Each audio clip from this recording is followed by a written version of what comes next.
Hello YouTubers, Alaska Prepper here. Ladies and gentlemen, for those of you that were in the live stream yesterday, I told you that today I was going to go ahead and read the full story of the person that went to provide consultation services to some super millionaires and a couple of billionaires on how they can better prepare for whatever is coming, or as they call it, the event. And there is something that you can do. Let me go ahead and show you, for those of you that may not know, how to put this on a higher speed. I know that I sometimes tend to speak pretty slowly, even though I think I'm talking fast. When I rewatch something that I recorded, I'm like, man, why do you talk so slow? So let me show you how to go ahead and speed up a video to where you can make it that you can still understand everything that I'm saying, but that is going by a little bit quicker, especially for this video, because this is probably going to be about a good 20 minutes or so worth of reading. But this is a great article, and wait until you hear the extent that these millionaires are going through in order to ensure their safety. So right here we are watching Johnny Bravo, one of my, oh, look at that, I forgot to give it a like. Johnny, look, I gave it a like, and I've already got the bell pressed. Okay, Johnny? And bring Tyler back, Johnny, all right? Please bring Tyler back. The heck with those people that leave after you put Tyler on. But anyways, if you go over here, ladies and gentlemen, check this out right here. You see this little wrench? You click on that wrench and you can do a couple of things with that wrench. The first thing you can do is you can better the quality of the video.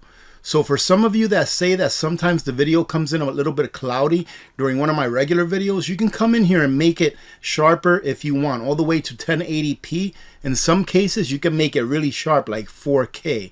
However, that's not what we're doing here today. Let me give you a quick example of what Johnny sounds like in real time. Markets aren't selling off right now, although my Bitcoin... All right, so you hear that? He's talking about the market selling off and that Bitcoin's doing bad. And that was at normal speed. Now let me go ahead and put it at double speed. You go click the wrench. You go where it says here, play speed. And then if you want to put it on 1 1/4 speed, 1 1/2 speed, 1 3/4 speed, or double speed. Whenever I re-listen to a video that I did, like especially during the live streams that are kind of long, so that I can catch some questions that I might have missed, I put it on double speed. And look at what the difference is. Did fall perfectly, I will show you that. But when you have Bloomberg saying this is a Lehman Brothers moment. So it's double the speed, obviously, but you can change it to where it benefits you or it does you right as far as how you can understand what whoever is that you're watching is saying. I know that a lot of people don't know about that because a lot of you all are old school like I am. I'm not really up with technology, so I hope that that helps. Now let's go back to read that story. And it starts as it started yesterday. The super rich preppers planning to save themselves from the apocalypse. Tech billionaires are buying up luxurious bunkers and hiring military security to survive a societal collapse they helped to create. Obviously, that's an opinion, but I would deem to say that we probably are, most of us, in agreement with that. But like everything they do, it has unintended consequences. As a humanist who writes about the impact of digital technology in our lives, I am often mistaken for a futurist. The people most interested in hiring me for my opinions about technology are usually less concerned with building tools that help people live better lives in the present than they are in identifying the next big thing through which to dominate them in the future. I don't usually respond to their inquiries. Why help these guys ruin what's left of the internet, much less civilization? So this is the person who's actually going through this journey. And as you can see here, he's some type of a consultant, a technological consultant. And he was called to be hired to see if he would take a job to consult some rich individuals. Still, sometimes a combination of morbid curiosity and cold hard cash is enough to get me on a stage in front of the tech elite, where I try to talk some sense into them about how their businesses are affecting our lives out here in the real world. That's how I found myself accepting an invitation to address a group mysteriously described as ultra-wealthy stakeholders out in the middle of the desert. A limo was waiting for me at the airport. As the sun began to dip over the horizon, I realized I had been in the car for 3 hours. What sort of wealthy hedge fund types would drive this far from the airport for a conference? Then I saw it. On a parallel path next to the highway, as if racing against us, a small jet was coming in for a landing on a private airfield. And he says, of course, because that's how the elite travel, while they tell us that we shouldn't do the same thing because it's harming the planet. But I digress. The next morning, 2 men in matching Patagonia fleeces came for me in a golf cart and conveyed me through rocks and underbush to a meeting hall. They left me to drink coffee and prepare in what I figured was serving as my green room. But instead of me being wired with a microphone or taken to a stage, my audience was brought in to me. They sat around the table and introduced themselves. 5 super wealthy guys, yes, all men from the upper echelon of the tech investment and hedge fund world. At least 2 of them were billionaires. After a bit of small talk, I realized they had no interest in the speech I had prepared about the future of technology. They had come to ask questions. And he continues to say that they started out innocuously and predictably enough, talking about Bitcoin or Ethereum, virtual reality or augmented reality, who will get quantum computing first, China or Google. Eventually, they edged into their real topic of concern. New Zealand or Alaska? Which region would be less affected by the coming climate crisis? It only got worse from there. Which was the greater threat, global warming or biological warfare? How long should one plan to be able to survive with no outside help? Should a shelter have its own air supply? What was the likelihood of groundwater contamination? Finally, the CEO of a brokerage house explained that he had nearly completed building his own underground bunker system and asked, "How do I maintain authority over my security force after the event?" Now, ladies and gentlemen, these are people that are ultra millionaires and billionaires, all right? I'm pretty sure that billionaires don't hang out with people that are worth $1 or $2 million. They're probably worth hundreds of millions of dollars, and they're pretty much in the know. So when they say the event, it leads me to think that they know that some major event or crisis is headed our way. But that's just me thinking out loud. That was their euphemism for the environmental collapse, societal unrest, nuclear explosion, solar storm, unstoppable virus, or malicious computer hack that takes everything down. This single question occupied us for the rest of the hour. They knew armed guards would be required to protect their compounds from raiders as well as angry mobs. One had already secured, listen to this, one had already secured a dozen Navy SEALs to make their way to his compound if he gave them the right cue. But how would he pay the guards once even his crypto was worthless? What would stop the guards from eventually choosing their own leader? And that is, ladies and gentlemen, a very good question. How do you pay people if all forms of money are no longer good? Because let's say, for example, a coronal mass ejection that took out the grid to the entire world and commerce was no longer in existence, or at least commerce as we know it. The billionaires considered using special combination locks on the food supply that only they knew, or making guards wear disciplinary collars of some kind in return for their survival, or maybe building robots to serve as guards and workers, if that technology could be developed in time. Well, I think that technology is already pretty much developed. Have you seen the videos of the robots, firing the rifles and the pistols? He says here, I tried to reason with them. I made pro-social arguments for partnership and solidarity as the best approaches to our collective long-term challenges. Pretty much he's telling them, hey, listen, if you want to survive, it's got to be a community effort, not just you survive and your family survive because you've got so much money and you can hire all these guys. It's got to be a community effort. The way to get your guards to exhibit loyalty in the future was to treat them like friends right now, I explained. Don't just invest in ammo and electric fences. Invest in people and relationships. They rolled their eyes at what must have sounded to them like hippie philosophy. Oh, goodness. Now, ladies and gentlemen, a lot of this is obviously opinionated, right? I'm going to go ahead and skip some of the parts that's just full of nonsense, in my opinion. That's just pure opinion, and try to give you the parts that are in the prepper mindset, right? That pretty much show you what it is that's going on, that all of these billionaires and millionaires are trying to get prepared for. So now he's done with the meeting that he had with them and gave them whatever information it is that he gave them. I'm sure that they made him sign some non-disclosure agreement, of course, to make sure that he doesn't identify who it is that he was talking to. And he's saying here, by the time I boarded my return flight to New York, my mind was reeling with implications of the mindset. What were its main tenets? Who were its true believers? What, if anything, could we do to resist it? Before I had even landed, I posted an article about my strange encounter to surprising effect. Almost immediately, I began receiving inquiries from businesses catering to the billionaire prepper, all hoping I would make some introductions on their behalf to the 5 men I had written about. I heard from a real estate agent who specializes in disaster-proofing listings, a company taking reservations for its 3rd underground dwellings project, and a security firm offering various forms of risk management. So you all know that this is a big business, ladies and gentlemen, but you have to ask yourself, why is this such a big business? Why don't more people know about this? Obviously, they have the money to keep it quiet, like I said, non-disclosure agreements.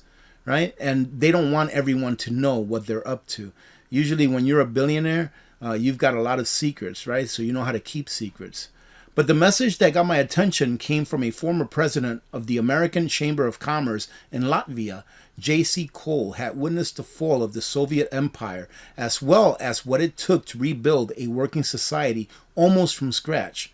He had also served as a landlord for the American and European Union embassies and learned a whole lot about security and systems and evacuations plans. You certainly stirred up a bee's nest, he began with his first email to me. It's quite accurate. The wealthy hiding in their bunkers will have a problem with their security teams. I believe you are correct with your advice to treat those people really well right now. But also the concept may be expanded, and I believe there is a better system that would give much better results. What did I say, ladies and gentlemen? I mean, I'm not the only one that says this, but it's all about community. It's all about treating your fellow human being just as you would want to be treated, right? It's all about taking care of each other, right? Not necessarily a collective, but just being a good human, goes a long way. These billionaires that have been used to pretty much getting anything they wanted, anytime they want it, no matter how they treat people, they're going to come to understand that how you treat people really goes a long way. And a lot of people, like I said, are going to be angry when the event happens, so they better be going to their bunkers. He said that he felt certain that the event, a gray swan or predictable catastrophe triggered by our enemies, Mother Nature, or just by accident, was inevitable. He had done a SWOT analysis, strengths, weakness, opportunities, and threats, and concluded that preparing for calamity required us to take the very same measures as trying to prevent one. By coincidence, he explained, I am setting up a series of safe havens farms in the New York City area. These are designed to best handle an event and also benefit society as semi-organic farms, both within 3 hours drive from the city, close enough to get there when it happens. Here was a prepper with security clearance, field experience, and food sustainability expertise. He believed the best way to cope with the impending disaster was to change the way we treat one another, the economy, and the planet right now, while also developing a network of secret, totally self-sufficient residential farm communities for millionaires guarded by Navy SEALs armed to the teeth. Isn't that something, ladies and gentlemen? JC is currently developing 2 farms as part of his Safe Haven project. Farm 1 is outside of Princeton, and his show model works well as long as the thin blue line is working. And what they mean by the thin blue line, meaning that the police officers, that we still have police officers, patrolling and stuff like that. The second one, somewhere in the Poconos, has to remain a secret. The fewer people who know the location, the better, he explained, along with a link to the Twilight Zone episode in which panicked neighbors break into a family's bomb shelter during a nuclear scare. I don't know if you've all seen that one, but I've seen that one. The primary value of Safe Haven is operational security, nicknamed OPSEC by the military, yes. If and when the supply chain breaks, the people will have no food delivered. Ladies and gentlemen, I hope that you're paying attention to some of these things. I know that there's a lot of empty words in this essay, but there's a lot of things that you can really catch too. Because what he's saying here, I think you would agree with me that it is correct. If and when the supply chain breaks, the people will have no food delivered, especially if you live in cities, in my opinion. The health crisis gave us the wake-up call as people started fighting over toilet paper. When it comes to a shortage of food, it will be vicious. This is why those intelligent enough to invest have to be stealthy. JC knew his stuff. I asked him about various combat scenarios. The only way to protect your family is with a group, he said. That was really the whole point of his project, to gather a team capable of sheltering in place for 1 or more years, while also defending itself from those who hadn't prepared. JC was also hoping to train young farmers in sustainable agriculture and secure at least 1 doctor and dentist for each location. On the way back to the main building, JC showed me the layered security protocols he had learned designing embassy properties. A fence, no trespassing sign, guard dogs, surveillance cameras, all meant to discourage violent confrontation. He paused for a minute and he started down the drive. Honestly, I am less concerned about gangs with guns than the woman at the end of the driveway holding a baby asking for food. He paused and sighed. I don't want to be in that moral dilemma. And who does? Remember that video that I did about what is the thing that worries me the most about it, or my biggest weakness? And I said it's children. And everyone has one. Everyone has a biggest weakness, right? Not very many people, can keep their eyes shut to reality.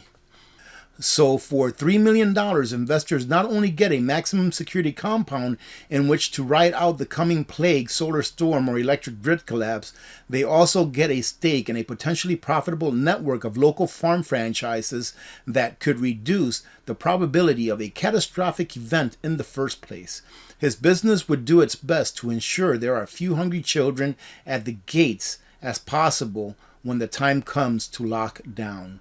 So far, J.C. Cole has been unable to convince anyone to invest in American heritage farms.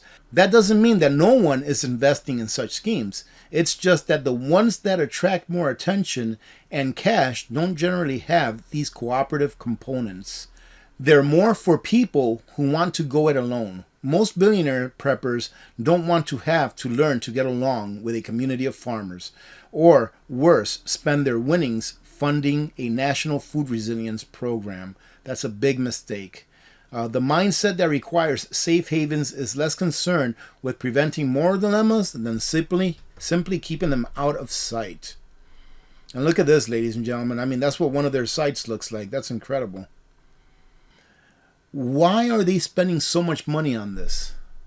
Right? They must have a real worry to be spending so much money on this, because I was talking to someone here the other day, and they told me that they know a lot of rich people, like people that have a lot of money, and they said none of those people drive new vehicles. They drive really old vehicles, like 10, 15 years old. And then I said, well, of course, that's how they got rich, by being thrifty, by being, frugal with their money. He said, yeah. So we have all of these millionaires who by nature are somewhat frugal with their money. So they're spending good money on all of this stuff. Why? What did they hear? What did they know? Just like the stock market, usually before the stock market starts going down, what happens? The elite, the people that are rich, that have the most money in stock, they start selling first and they leave everyone else, the regular Joe, holding the bag, right? Same thing here in a way. And he continues to say here, on closer analysis, however, the probability of a fortified bunker actually protecting its occupants from the reality is very slim. For one, the closed ecosystem of the underground facility are preposterously brittle. For example, an indoor sealed hydroponic garden is vulnerable to contamination. Vertical farms with moisture sensors and computer-controlled irrigation systems look great in business plans and on rooftops of Bay Area startups, but when a pallet of topsoil or a row of crops goes wrong, it can simply be pulled and replaced. The hermetically sealed apocalypse grow room doesn't allow for such do-overs. And he says, just the known unknowns are enough to dash any reasonable hope of survival. But this doesn't seem to stop wealthy preppers from trying. So where I think that this author was coming from was pretty much, talking about mainly about how the world that these gentlemen have created is a world that they wouldn't have to try to escape from had they not created it through the greed of money, right? And that could be very true. But the way that I look at this article through a prepper's perspective is, what do these gentlemen know? That they're trying to get information on how they can start over society after the big event happens, right? Well, ladies and gentlemen, I hope that you got something out of this. If anything at all, a little bit of entertainment, all right? Remember, hope is always alive, but without preparing, hope is nothing but hope. And control only those things that you can control, ladies and gentlemen. Everything else, we leave it up to God, because we can't control everything, all right? I hope that you got a little bit of entertainment out of this. That's pretty much what I got out of this, was just some entertainment. Other than that, have a great day. Remember to be good to each other. When good people do good things happen. Remember to reach one, teach one, and repeat. If we all did this, the world would be a better place, and you know that it will be a better place. Many blessings to all of you and your families. I'm Alaska Prepper. I am out.